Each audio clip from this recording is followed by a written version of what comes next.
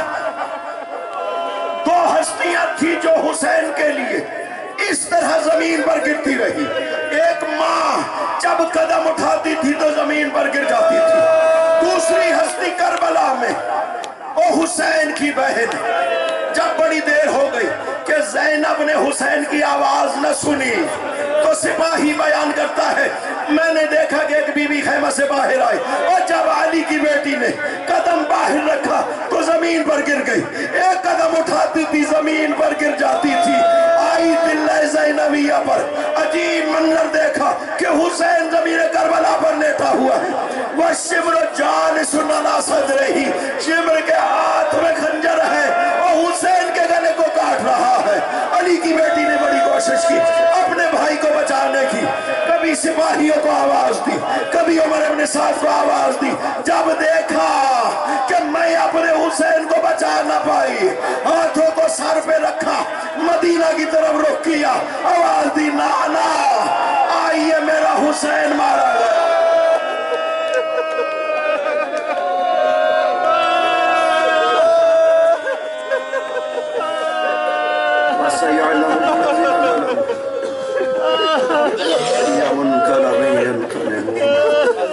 ماتم حسین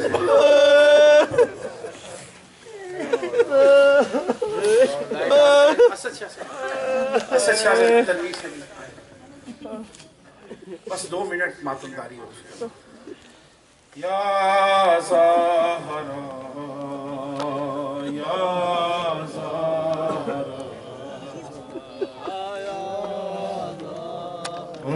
کیڑا جرام رسول دی دھی دا